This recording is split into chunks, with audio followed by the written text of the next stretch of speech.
Uncle uncle మీ పేరేంటి అని అడిగితే నేనేమైనా వెర్రి పప్పనా, నా పేరు జగన్ అని చెప్పడానికి అన్నాడంట వెనకటికి ఎవడు. పిల్లి పాలు తాగుతూ నన్నెవ్వడూ చూడట్లేదమ్మా అన్నట్టుగా చేసిన పాపాలన్నీ చేసేసి లక్స్ సబ్బుతో చేతులు కడిగేసుకుంటే ఆ చేసిన పాపాలన్నీ పోతాయిలే అన్నట్టుంది మన పులివెందుల పిల్లి కూన అండ్ ఆయన బ్యాండ్ మేళం చేస్తున్న తాజా కూతలు. నిన్నటి రోజున కలియుగ దైవం వెంకన్న స్వామి తిరుపతి లడ్డు ప్రసాదానికి చరిత్రలో మునుపెన్నడు కనీవిని ఎనుగని రీతిలో కల్తీ కలకలం తెచ్చింది చాలక అవునా నిజమా అని హైపర్ యాక్టివ్ యాంకర్ల చాట్ అంత ముఖం వేసుకొని ప్రెస్ మీట్ ముందు నాడు జగ్లీ మావయ్య ఆడిన నాటకాలు తెలుగు ప్రజలందరికీ ఇప్పటికీ గుర్తే.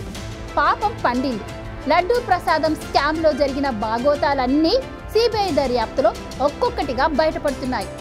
ఎక్కడైనా ఏ ప్రభుత్వ రంగంలోనైనా అవినీతి స్కామ్లు జరిగితే దానిపై నిజాలు నిగ్గు తేల్చడానికి సిబిఐతో ఉన్నత స్థాయి దర్యాప్తు జరగాలని అందరూ పట్టుబడతారు.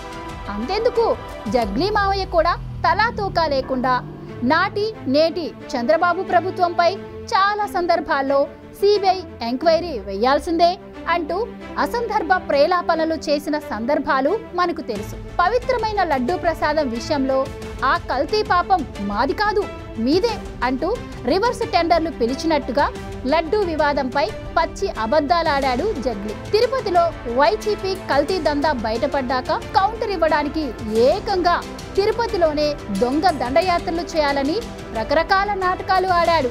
తన ఫ్యూచర్ నాడే అర్థమైందేమో.